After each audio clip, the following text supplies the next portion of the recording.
Fuck! That's him. The bastard sleeping with my fiancée. How did he have the guts to show up at my wedding? The only thing that came to my head that moment was my gun. I dashed to my locker, picked it up, and ran up those stairs like a madman. I slipped on the top step, caught myself on the railing, nearly dropped the gun, kept moving. My dress shoes were not made for this. Nothing about today was made for this. The master suite, end of the hall. I didn't knock. I kicked the door open, and I froze because yes, there was Vanessa, and yes, there was the man with the gold watch, but standing on the other side of the room was a woman I had not seen in 6 years, and beside her, holding her hand, wearing a little pink dress with white flowers, a little girl who took one look at me and let go of her mother's hand. "Daddy!" She ran straight to me. The gun dropped to my side. I couldn't move, I couldn't speak, I couldn't even breathe, and then, from behind me, my parents appeared in the doorway. My mother's hand flew to her mouth. My father's face went completely white. In a voice I had never heard from him before, quiet, like something had knocked the life clean out of him, he said one word. "Brenda." I looked at the woman again. Really looked at her this time, and I remembered. "Who is she?" My voice came out barely above a whisper. "And what the hell is she doing here?" I didn't even finish the sentence. The room exploded. Brenda screaming at Vanessa. My parents screaming at me. Vanessa screaming at everyone. My sisters appearing from nowhere, turning on Brenda like they'd been waiting years for this moment. The little girl squeezing my leg. The man in the dark blazer pressing himself against the wall like he was trying to disappear into it. Everyone talking, nobody listening. A room full of secrets detonating all at once. Boom. I fired straight into the ceiling. Plaster dust floated down like snow. Silence. Dead silence. Every single person frozen. I lowered the gun slowly and looked around that room. My wife, the man, my parents, Brenda, and that little girl, arms wrapped tight around my leg, face buried against my knee, trembling. 300 people downstairs think this is the happiest night of their lives. Up here, mine is falling apart. Now I know you'll have questions. I know you need to know who Brenda is, what my parents know, and whose little girl just called me daddy on my wedding day. But before we get into it, hit the subscribe button and sit back to listen. Brenda Wellington, Bren for short, the kind of beautiful that feels like a warning, flawless, magnetic, the sort of woman that makes men forget they ever had a life before her. But beneath all of that was something darker, something ancient. Brenda moved through the world like she had made deals most people wouldn't dare whisper about. I missed my flight that day, standing in Terminal C, Thai. Loose $40 million deal hanging in the air. And then I heard her voice behind me. "Care for a cigar? I heard it releases tension." That was it. That was all it took. We smoked, we talked, we exchanged numbers. By the time my rescheduled flight was called, I was already gone and didn't even know it yet. I texted her the moment I landed, told her I'd be in her city in 2 days. She said one thing, "I'll be ready." Then Friday came, and so did the texts. Onyx Underground, 14 Meridian Street, 6 p.m., 30 seconds later, no phones, pants only, I laughed, long and hard, thought it was a joke. Then she pulled up Friday evening, and I stopped laughing immediately. She was dressed like the night itself. Heels, barely anything else, smelling like danger and something I couldn't name. She looked at me once and said, "Let's go," and something in my chest told me to turn back. I didn't listen. Unmarked building, black door, 2 men outside who looked like they'd never smiled a day in their lives. Brenda walked straight up, leaned into the guard's ear and said 3 words I couldn't hear. The door opened. The smoke hit me first, thick, layered, sweet and heavy all at once. Cigars, weed, something else underneath it all that I still can't identify.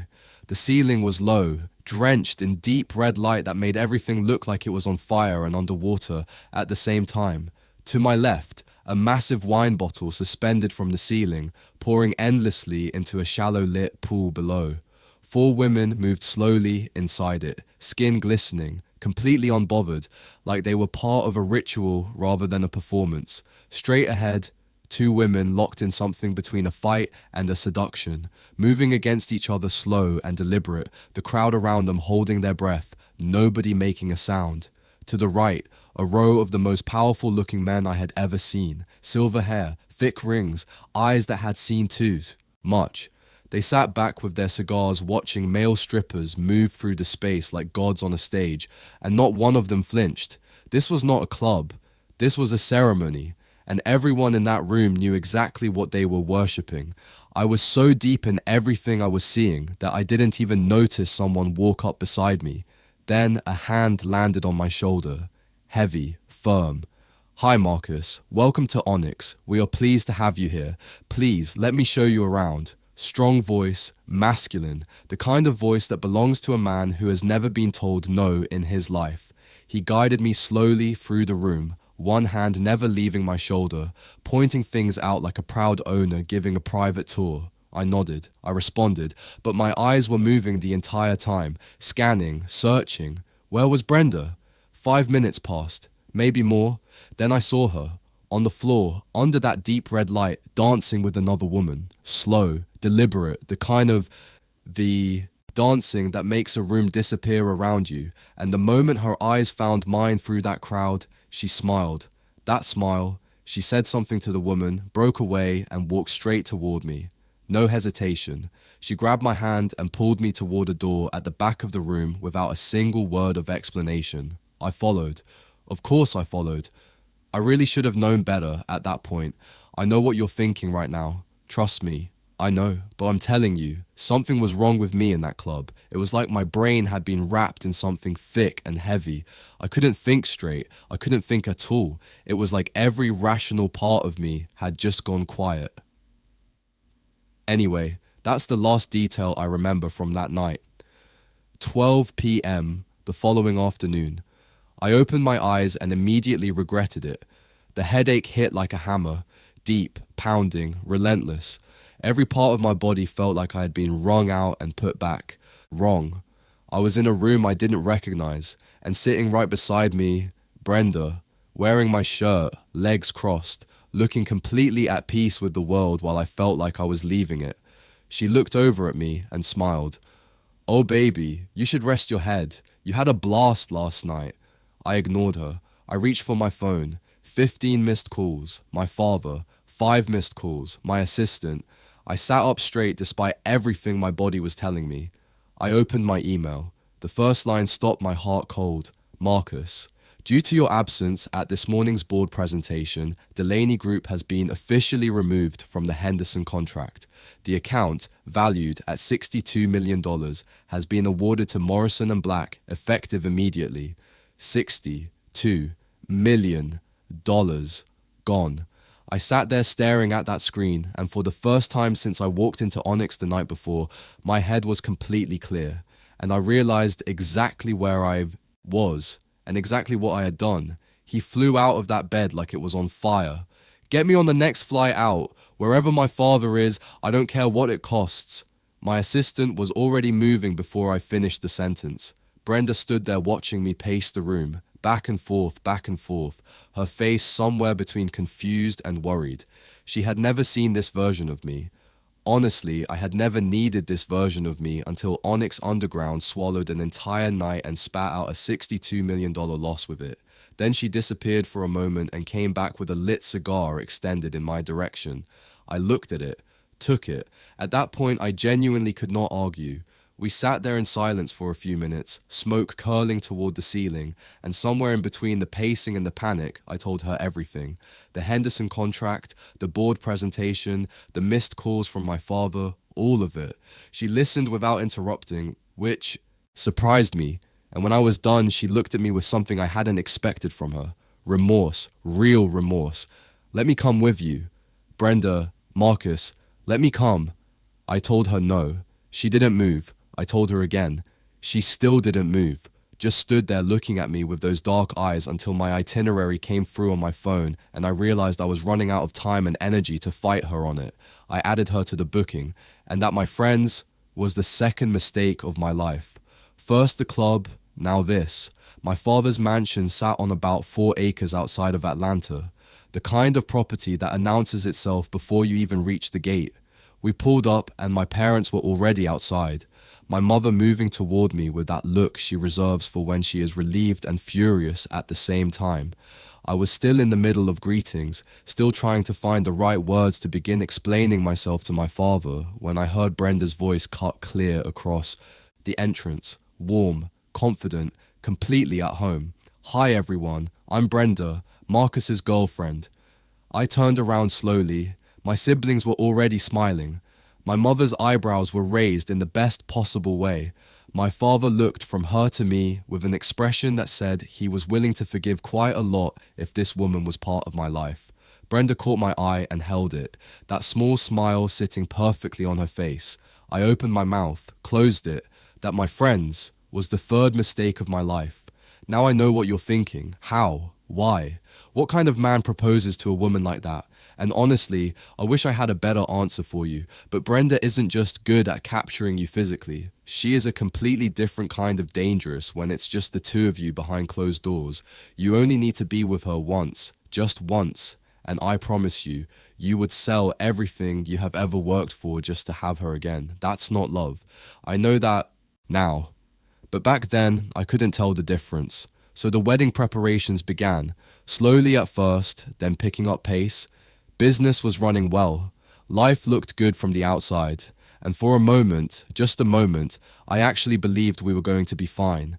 Then I came home one evening from work and found her, flat on the hallway floor.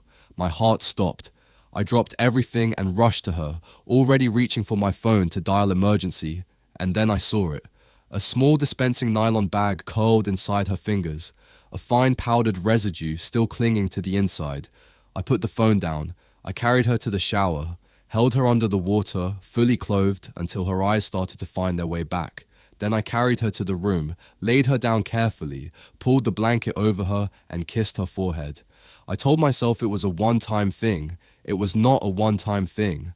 That night became a routine, not weekly, not monthly, constant.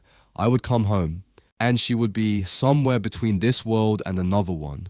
On the floor, on the couch, sometimes barely making it to the bedroom, and every time I would do the same thing, shower, blanket, kiss, tell myself tomorrow would be different. The nights I traveled for business were worse. I would land and call her, and she would answer sounding like she was underwater. I would come back to the house smelling like a nightclub, smoke and alcohol soaked into the curtains, into the furniture, into the walls, bottles everywhere. Strangers I had never met passed out on furniture that cost more than most people's cars. Men and women both, tangled up in whatever night Brenda had decided to throw while I was 30,000 feet in the air closing deals. She would look up at me from wherever she was sitting, still half gone, and smile like everything was completely normal. And somehow, I would find it in myself to start cleaning up. My family watched all of this and said, nothing for as long as they could hold it. Then they started talking, first my sisters, then my mother, then my father sat me down in his study, the same study where I had grabbed the gun the morning of my wedding, and told me plainly, "Son, that woman is going to take everything from you." I told him he didn't understand her the way I did. I believed that. Meanwhile, the business was bleeding. Deals I would have closed in my sleep were slipping through my fingers because my mind was never fully in the room. It was always somewhere behind me, back at the house, wondering what I was going to come home to. My father's company, my grandfather's legacy, decades of building, starting to crack at the edges because I could not separate myself from a woman who was dissolving everything around her. And through all of it, she shopped. My card, her hands, no limit and no conversation about it. Bags arriving at the door daily, jewelry that I would see once and never again. Stop, because I loved her. God help me. I never once told her to stop because I loved her. God help me, I loved her. And in my head, every destroyed evening and every drained account and every morning I spent cleaning up the wreckage of whatever the night before had been, all of it was temporary. She would change.